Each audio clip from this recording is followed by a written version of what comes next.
সূরা আল কাসাস মক্কায় অবতীর্ণ। আয়াত ৮৮, রুকু ৯। বিসমিল্লাহির রহমানির রহিম। ত সিম মিম, এগুলো হচ্ছে সুস্পষ্ট কিতাবের আয়াত। হে নবী, এই আয়াতসমূহের মাধ্যমে আমি তোমাকে মুসা ও ফেরাউনের কিছু ঘটনা ঠিক ঠিক করে বলে দিতে চাই। এটা সে জাতির জন্যে যারা আল্লাহ তাআলার উপর ঈমান আনে। ঘটনাটা ছিল এই: ফেরাউন আল্লাহর জমিনে অনেক শক্তিশালী হয়ে উঠেছিল। সে তার দেশের অধিবাসীদের বিভিন্ন শ্রেণীতে বিভক্ত করে রেখেছিল। সে তাদের একটি দলকে দুর্বল করে রেখেছিল। সে তাদের পুত্রদের হত্যা করত এবং নারীদের জীবিত রেখে দিত। অবশ্যই সে ছিল জমিনে বিপর্যয় সৃষ্টিকারী ব্যক্তিদের একজন। সে জমিনে যাদের হীনবল করে রাখা হয়েছিল, আমি তাদের উপর কিছুটা অনুগ্রহ করতে চাইলাম। আমি তাদের ফেরাউনের সেবাদাস থেকে উঠিয়ে দেশের নেতা বানিয়ে দিতে চাইলাম এবং তাদের আমি এ জমিনের উত্তরাধিকারী বানিয়ে দেওয়ার এরাদা করলাম। আমি চাইলাম তাদের সে দেশে ক্ষমতার আসনে বসিয়ে দেব এবং তাদের মাধ্যমে ফেরাউন, হামান ও তার লয় লস্করদের সে ব্যাপারটা দেখিয়ে দেব যে ব্যাপারে তারা আশঙ্কা করছিল। এমনই এক সময়ে যখন মুসার জন্ম হলো, তখন আমি মুসার মায়ের কাছে এ আদেশ পাঠালাম যে তুমি তাকে বুকের দুধ খাওয়াও। যদি কখনো তার নিরাপত্তার ব্যাপারে তোমার ভয় হয়, তাহলে তাকে বাক্সে ভরে নদীতে ফেলে দিও। কোনো রকম ভয় করো না, দুশ্চিন্তাও করো না। অবশ্যই আমি তাকে তোমার কোলে ফিরিয়ে দেব। আমি তাকে রসুলদের মধ্যে শামিল করব। আল্লাহ তাআলার আদেশ অনুযায়ী মুসার মা তাকে বাক্সে ভরে সমুদ্রে ফেলে দিল। অতঃপর ফেরাউনের পরিবারের লোকজন তাকে উঠিয়ে নিল, যেন সে তাদের জন্য দুশ্মনী ও দুশ্চিন্তার কারণ হতে পারে। এতে কোনো সন্দেহ নেই যে ফেরাউন, হামান ও তাদের বাহিনী ছিল ভয়ানক অপরাধী। ফেরাউনের স্ত্রী শিশুটিকে দেখে তার স্বামীকে বলল, এই শিশুটি আমার এবং তোমার জন্যে চক্ষু শীতলকারী হবে। একে হত্যা করো না, হয়তো একদিন এ আমাদের কোনো উপকারও করতে পারে, অথবা আমরা তাকে সন্তান হিসেবেও গ্রহণ করতে পারি। কিন্তু তারা তখন আল্লাহ তাআলার পরিকল্পনা সম্পর্কে কিছুই বুঝতে পারেনি। ওদিকে মুসার মায়ের মন অস্থির হয়ে পড়েছিল। আমার প্রতি আস্থাশীল থাকার জন্যে যদি আমি তার মনকে দৃঢ় না করে দিতাম, তাহলে সে তো দুশ্মনদের কাছে তার খবর প্রায় প্রকাশ করেই দিচ্ছিল।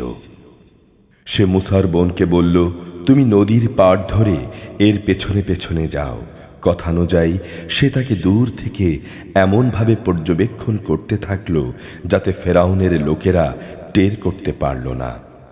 ওদিকে আগে থেকেই আমি তার উপর ধাত্রীদের স্তনের দুধ খাওয়ানো নিষিদ্ধ করে রেখেছিলাম। এ অবস্থা দেখে সে বোনটি বলল, আমি কি তোমাদের এমন একটি পরিবারের নাম ঠিকানা বলে দেব যারা তোমাদের জন্যে একে লালন পালন করবে, সাথে সাথে তারা এর শুভানুধ্যায়ীও হবে। এভাবেই আমি তাকে আবার তার মায়ের কাছে ফিরিয়ে আনলাম, যাতে করে নিজের সন্তানকে দেখে তার চোখ ঠান্ডা হয়ে যায় এবং সে কোনো রকম দুঃখ না পায়। সে একথাও যেন ভালো করে জেনে নিতে পারে আল্লাহ তাআলার ওয়াদা সত্য, যদিও অধিকাংশ লোক এটা জানে না।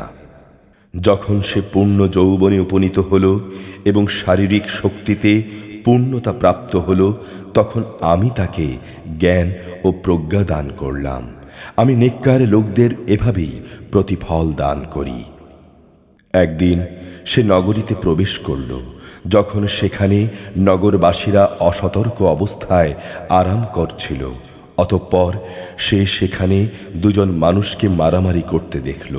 এদের একজন ছিল তার নিজ জাতি বনি ইসরায়েলের, আর দ্বিতীয় ব্যক্তি ছিল তার শত্রু দলের লোক। যে ব্যক্তি ছিল তার দলের, সে তখন দ্বিতীয় ব্যক্তির মোকাবেলায় তার সাহায্য চাইল। যে ছিল তার শত্রু দলের, তখন মুসা তাকে একটি ঘুষি মারল। এভাবেই সে তাকে হত্যাই করে ফেলল। সাথে সাথে অনুতপ্ত হয়ে সে বলল, এ তো একটা শয়তানি কাজ।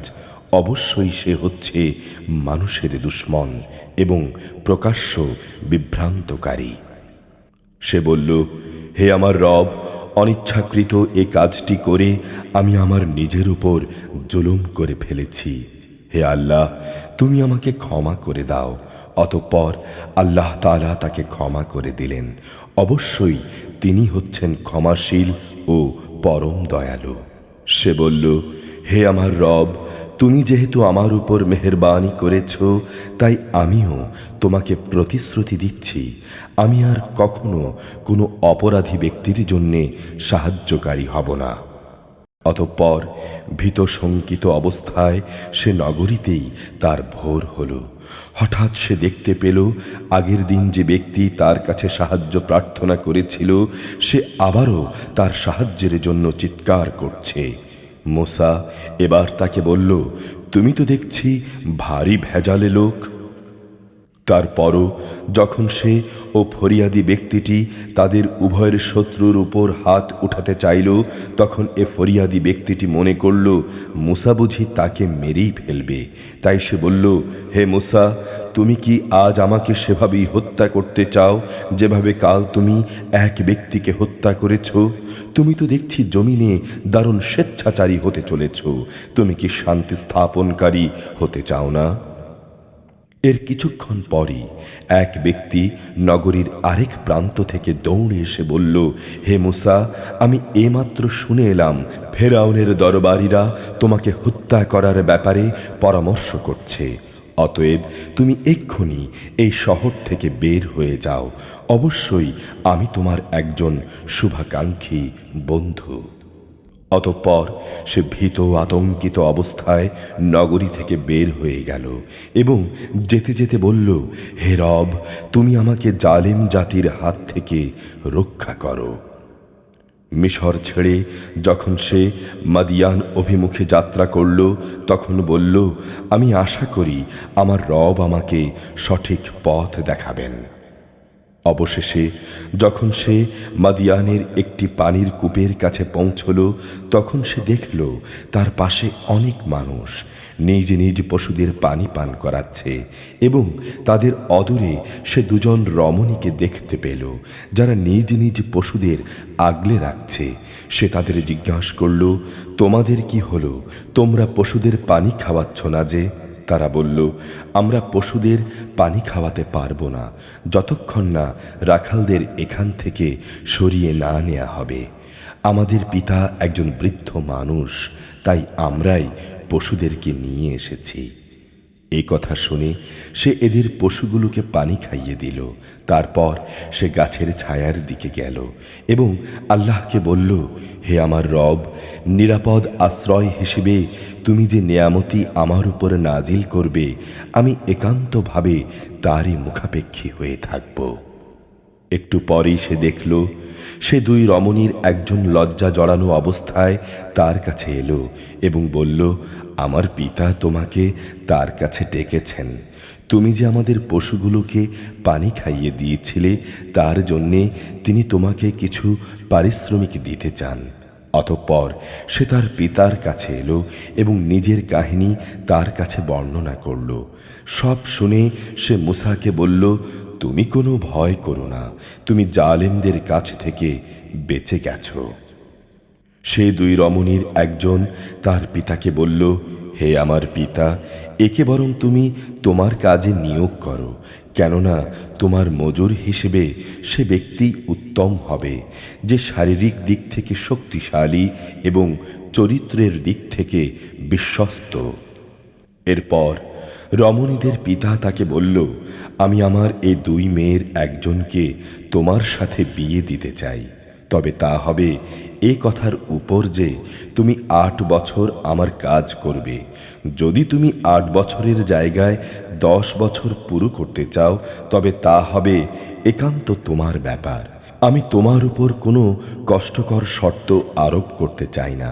আল্লাহ তাআলা চাইলে তুমি আমাকে সদাচারী ব্যক্তি হিসেবেই দেখতে পাবে। সে বলল, আমার এবং আপনার মাঝে এ চুক্তি পাকা হয়ে থাকল। আপনার দেয়া দুটো মেয়াদের যে কোনো একটি যদি আমি পূরণ করি, তাহলে আমার উপর কোনো বাড়াবাড়ি করা হবে না। এই নিশ্চয়তাটুকু আমি চাই। আমাদের এই কথার উপর আল্লাহ তাআলাই আমাদের সাক্ষী। অতঃপর মূসা যখন চুক্তির মেয়াদ পূর্ণ করে নিল, তখন সপরিবারে সে নিজ দেশের দিকে রওনা করল। পথিমধ্যে যখন সে তুর পাহাড়ের পাশে আগুন দেখতে পেল, তখন সে তার পরিবারের লোকদের বলল, তোমরা এখানে অপেক্ষা করো, অবশ্যই আমি কিছু আগুন দেখতে পেয়েছি। আশা করা যায় আমি সেখান থেকে রাস্তাঘাট সম্পর্কিত কোনো খোঁজ খবর নিয়ে আসতে পারবো, কিংবা জ্বলন্ত আগুনের কিছু টুকরো নিয়ে আসতে পারবো, যেন তোমরা আগুন পোহাতে পারো। যখন সে আগুনের কাছে পৌঁছল, তখন উপত্যকার ডান পাশের পবিত্র ভূমিস্থিত একটি গাছ থেকে গায়বী আওয়াজ এলো, হে মূসা, আমি হচ্ছি আল্লাহ, সৃষ্টিকুলের একমাত্র রব। হে মূসা, তুমি তোমার হাতের লাঠিটি জমিনে নিক্ষেপ করো। যখন সে তাকে দেখল তা জীবন্ত সাপের মতোই ছুটোছুটি করছে, তখন সে উল্টো দিকে ছুটতে লাগলো, পেছনের দিকে তাকিয়েও দেখল না।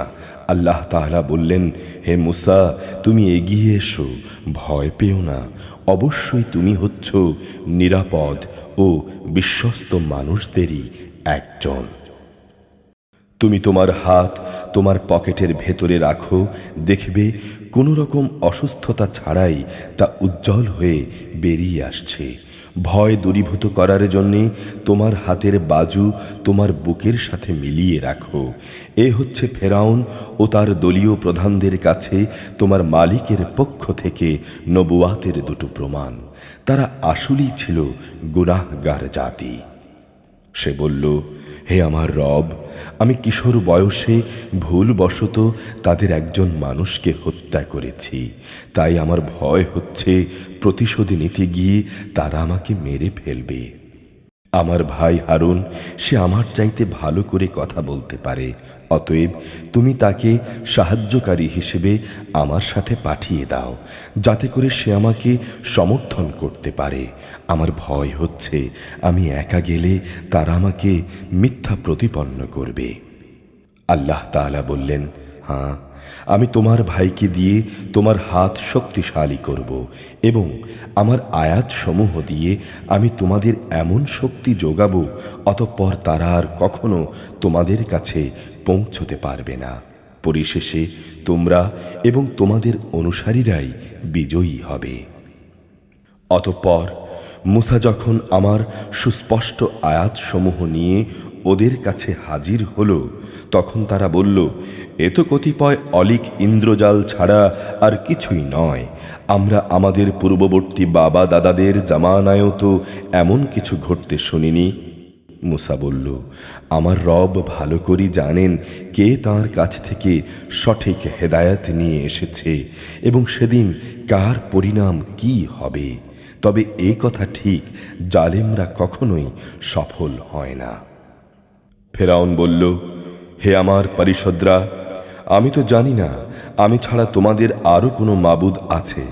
অতঃপর সে তার প্রধানমন্ত্রী হামানকে বলল, হে হামান, যাও, আমার জন্যে ইট তৈরি করার জন্যে মাটি আগুনে পোড়াও এবং তা দিয়ে আমার জন্যে একটি সুউচ্চ প্রাসাদ নির্মাণ করো, যেন আমি তাতে উঠে মূসার মাবুদদের খবর নিতে পারি। আমি অবশ্য তাকে মিথ্যাই মনে করি। সে এবং তার বাহিনীর লোকেরা অন্যায়ভাবেই আল্লাহর জমিনে অহংকার করল। ওরা ধরে নিয়েছিল যে ওদের কখনো আমার কাছে ফিরে আসতে হবে না। অতঃপর আমি তাকে এবং তার গোটা বাহিনীকে পাকড়াও করলাম। এরপর তাদের আমি সমুদ্রে নিক্ষেপ করলাম। অতএব হে নবী, তুমি দেখো বিদ্রোহ করলে জালিমদের কি ভয়াবহ পরিণাম হয়। আমি ওদের এমন সব লোকদের নেতা বানিয়েছি যারা তাদের জাহান্নামের আগুনের দিকে ডাকবে। কিয়ামতের দিন তাদের কোনো রকম সাহায্য করা হবে না। দুনিয়ায় আমি তাদের পেছনে আমার লানত লাগিয়ে রেখেছি। কিয়ামতের দিনও তারা নিতান্ত ঘৃণিত লোকদের মধ্যে শামিল হবে। আগের বহু মানব গোষ্ঠীকে বিদ্রোহী আচরণের জন্য ধ্বংস করার পর আমি মুসাকে তাওরাত কিতাব দান করেছি। এ কিতাব ছিল মানুষদের জন্য জ্ঞান ও তত্ত্বকথার সমাহার। সর্বোপরি এ কিতাব ছিল তাদের জন্য হেদায়েত ও রহমত। আশা করা গিয়েছিল তারা এ থেকে শিক্ষা গ্রহণ করবে। হে নবী, মুসাকে যখন আমি নবুয়াতের বিধান দিয়েছিলাম তখন তুর পাহাড়ের পশ্চিম পাশে সে বিশেষ স্থানটিতে তুমি উপস্থিত ছিলে না, না তুমি এই ঘটনার প্রত্যক্ষদর্শীদের দলে শামিল ছিলে। কিন্তু তারপর আমি এই দুনিয়ায় আরো অনেক মানব গোষ্ঠীর আবির্ভাব ঘটিয়েছিলাম। অতঃপর তাদের উপরও বহু যুগ অতিবাহিত হয়ে গেছে। তুমি তো মাদিয়ানবাসীদের মাঝেও উপস্থিত ছিলে না যে তুমি তাদের কাছে আমার আয়াতসমূহ পড়ে পড়ে শোনাবে, কিন্তু আমি ছিলাম রসূল প্রেরণকারী। মুসাকে যখন আমি প্রথমবার আওয়াজ দিয়েছিলাম তখনও তুমি তুর পাহাড়ের কোনো দিকে মজুদ ছিলে না। কিন্তু এটা হচ্ছে তোমার প্রতি তোমার মালিকের রহমত। তিনি তোমাকে এসব অবহিত করেছেন যাতে করে এর মাধ্যমে তুমি এমন এক সম্প্রদায়কে সতর্ক করতে পারো যাদের কাছে তোমার আগে এভাবে কোনো সতর্ককারী আসেনি যে তারা উপদেশ গ্রহণ করবে। এমন যেন না হয় যে ওদের কৃতকর্মের জন্যে ওদের উপর কোনো বিপর্যয় এসে পড়বে এবং তখন তারা বলবে, হে আমাদের রব, তুমি আমাদের কাছে কোনো রসুল পাঠালে না কেন? রসুল পাঠালে আমরা তোমার আয়াতসমূহের অনুসরণ করতাম এবং আমরা ঈমানদারদের দলে শামিল হয়ে যেতাম। অতঃপর যখন আমার কাছ থেকে তাদের কাছে সত্য দিন এলো তখন তারা বলতে লাগলো, এ নবীকে সে ধরনের কিছু কিতাব দেয়া হলো না কেন যা মুসাকে দেয়া হয়েছিল? কিন্তু তুমি বলো, মুসাকে যা দেয়া হয়েছিল তাকে কি ইতিপূর্বে এরা অস্বীকার করেনি? তারা তো এও বলেছে যে এই উভয়টিই হচ্ছে জাদু, এর একটি আরেকটির সমর্থক, এবং তারা বলেছে আমরা এর কোনোটি মানি না।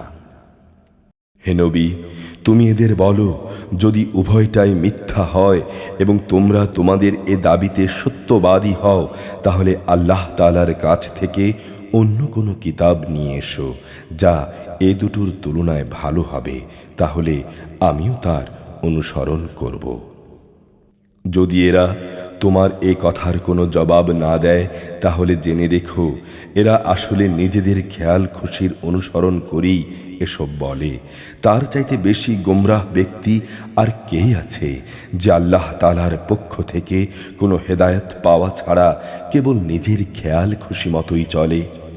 আল্লাহ তাআলা কখনো জালেম জাতিকে পথ দেখান না। আমি ক্রমাগত কোরআনের এই কথা তাদের জন্য পাঠিয়েছি, আশা করা গিয়েছিল তারা এর থেকে শিক্ষা গ্রহণ করবে।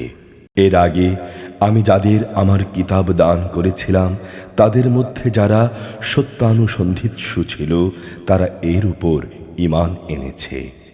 যখন তাদের সামনে এ কিতাব তেলাওয়াত করা হয় তখন তারা বলে, আমরা এর উপর ঈমান এনেছি, কেননা এটাই সত্য, এটা আমাদের মালিকের কাছ থেকেই এসেছে, আমরা এর আগেও আল্লাহর কিতাব মানতাম।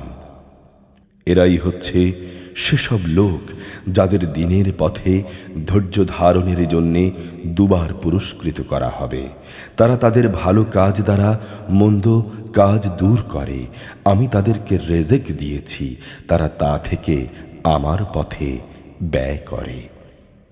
এরা যখন কোনো বাজে কথা শুনে তখন তা পরিহার করে চলে এবং ওদের বলে, আমাদের কাজের দায়িত্ব আমাদের আর তোমাদের কাজের দায়িত্ব তোমাদের, তোমাদের উপর সালাম, আমরা জাহেলদের সাথে বিতর্ক চাই না। যাকে তুমি ভালোবাসো তাকে এ ভালোবাসার কারণেই তুমি হেদায়েত করতে পারবে না। তবে হ্যাঁ, আল্লাহ তাআলা যাকে চান তাকে অবশ্যই তিনি হেদায়াত দান করেন। তিনি ভালো করেই জানেন কারা এ হেদায়েতের অনুসারী হবে। হে নবী, এরা বলে, যদি আমরা তোমার সাথে মিলে হেদায়েতের পথে চলি তাহলে অবিলম্বে আমাদের এ জমিন থেকে তাড়িয়ে দেয়া হবে। তুমি বলো, আমি কি তাদের বসবাসের জন্যে শান্তি ও নিরাপত্তার শহরে জায়গা করে দেইনি, যেখানে তাদের রেজেকের জন্যে আমার কাছ থেকে সব ধরনের ফলমূল আসে, কিন্তু তাদের অধিকাংশ মানুষই শুকর করতে জানে না। আমি এমন অসংখ্য জনপদ নির্মূল করে দিয়েছি যার অধিবাসীদের তাদের অর্থনৈতিক সমৃদ্ধি মদমত্ত করে রেখেছিল, অথচ এ হচ্ছে তাদের ঘর বাড়িগুলো, আর এ হচ্ছে তার ধ্বংসাবশেষ। এদের ধ্বংসের পর এসব জায়গায় সামান্যই কোনো মানুষের বসতি ছিল। শেষ পর্যন্ত আমি সব কিছুর মালিক হলাম। হে নবী, তোমার রব কোনো জনপদকেই ধ্বংস করেন না যতক্ষণ না সেই জনপদের কেন্দ্রস্থলে তিনি কোনো নবী না পাঠান, যে তাদের কাছে আমার আয়াতসমূহ তেলাওয়াত করবে। আমি জনপদ সমূহকে কখনো বরবাদ করি না যতক্ষণ না সেখানকার অধিবাসীরা জালেম হিসেবে পরিগণিত হয়ে যায়। তোমাদের যা দেয়া হয়েছে তা কেবল এ অস্থায়ী পার্থিব জীবনের ভোগ বিলাস ও তার শোভা সামগ্রী মাত্র। মনে রাখবে, যা কিছু আল্লাহ তাআলার কাছে আছে তা এর চাইতে অনেক উৎকৃষ্ট এবং স্থায়ী। তোমরা কি বুঝতে পারো না?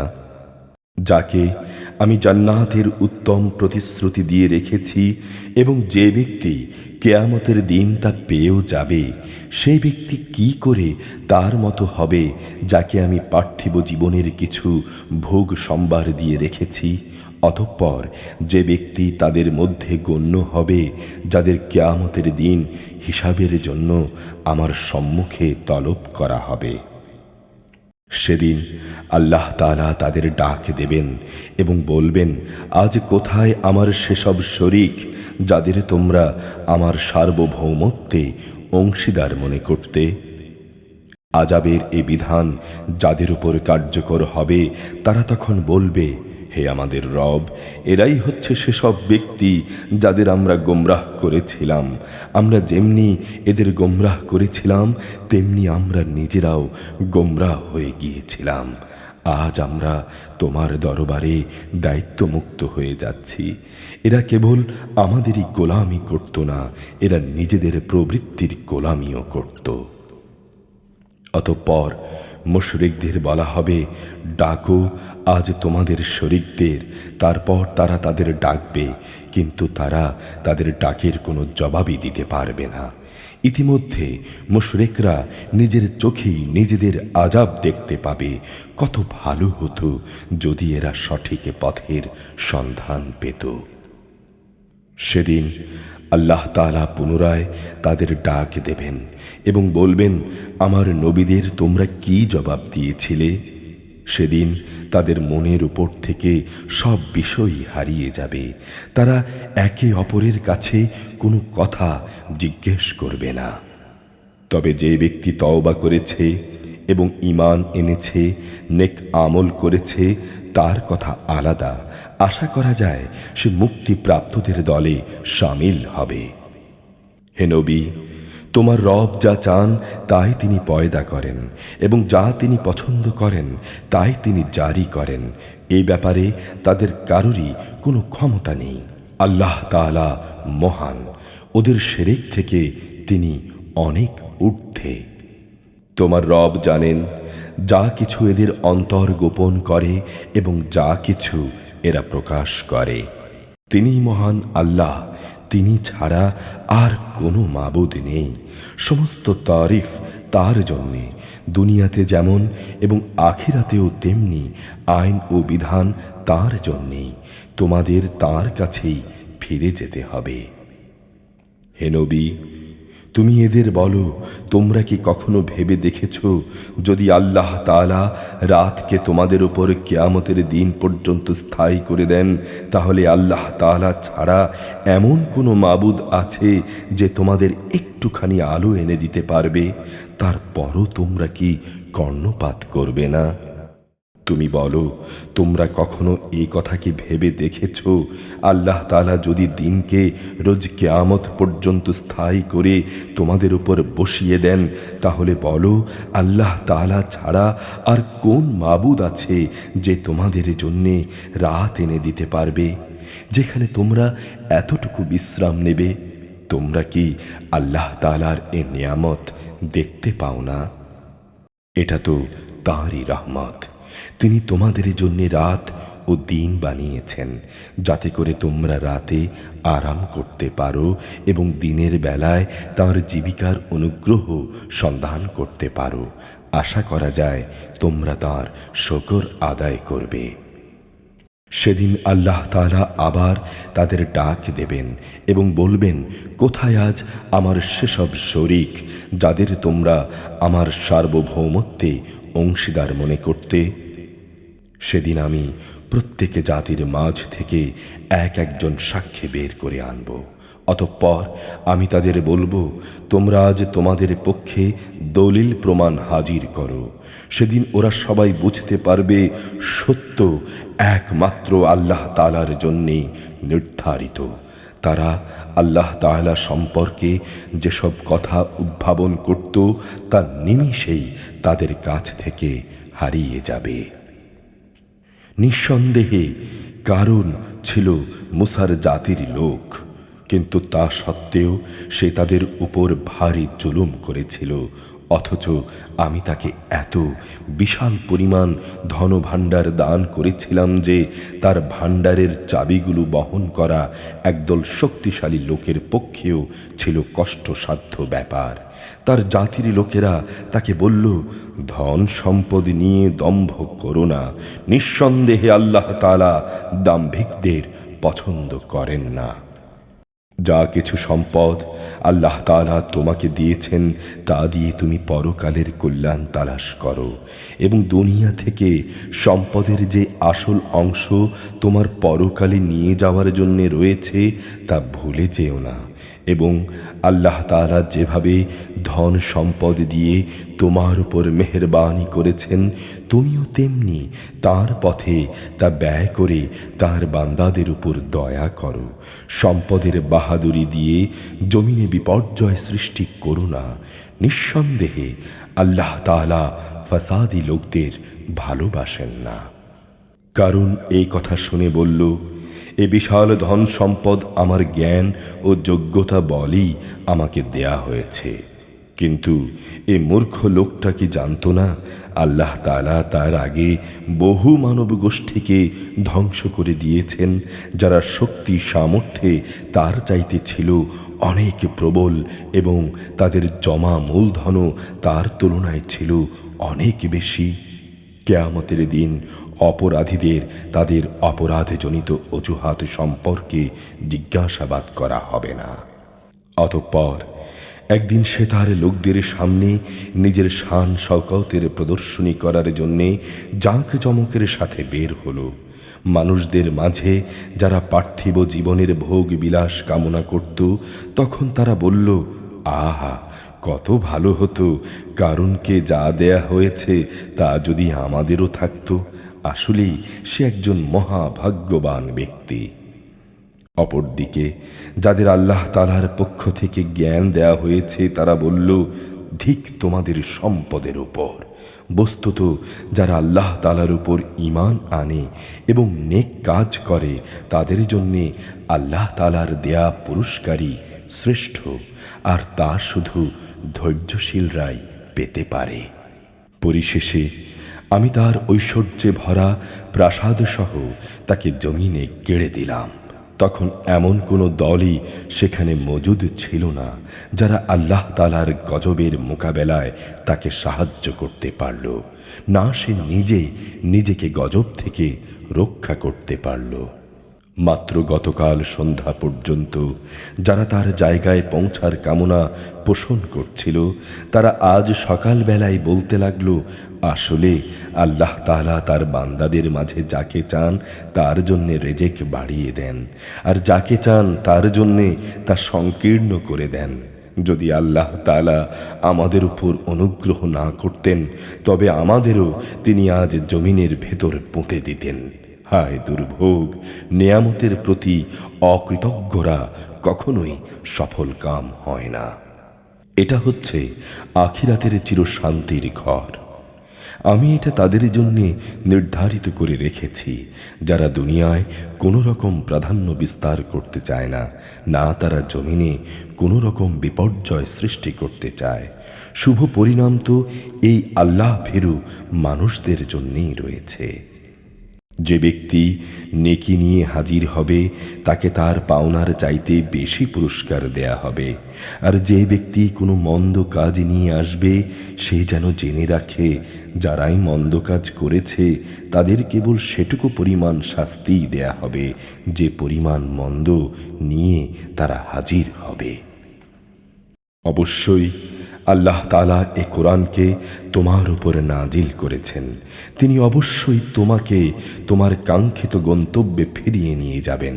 তুমি তাদের বলো, আমার রব এটা ভালো করে জানেন কে তার কাছ থেকে হেদায়াত নিয়ে এসেছে আর কে সুস্পষ্ট গোমরাহিতে নিমজ্জিত রয়েছে। হে নবী, তুমি তো কখনো এই আশা করনি যে তোমার উপর কোনো কিতাব নাজিল হবে। হ্যাঁ, এটা ছিল তোমার মালিকের একান্ত মেহেরবানি যে তিনি তোমাকে কিতাব দান করেছেন। সুতরাং তুমি কখনো সত্য প্রত্যাখ্যানকারী জালেমদের পক্ষ নেবে না। এমন যেন কখনো না হয় যে তোমার উপর আল্লাহ তাআলার আয়াতসমূহ নাজিল হবার পর তারা তোমাকে এর অনুসরণ থেকে বিরত রাখবে। তুমি মানুষদের তোমার মালিকের দিকে আহ্বান করো এবং তুমি কখনো মুশরিকদের অন্তর্ভুক্ত হবে না। তুমি কখনো আল্লাহ তাআলার সাথে অন্য কোনো মাবুদকে ডেকো না। তিনি ব্যতীত অন্য কোনো মাবুদ নেই। তার মহান সত্তা ছাড়া এখানে প্রতিটি বস্তুই ধ্বংসশীল। যাবতীয় সার্বভৌমত্ব তার জন্যেই এবং তোমাদের সবাইকে তার কাছেই ফিরে যেতে হবে।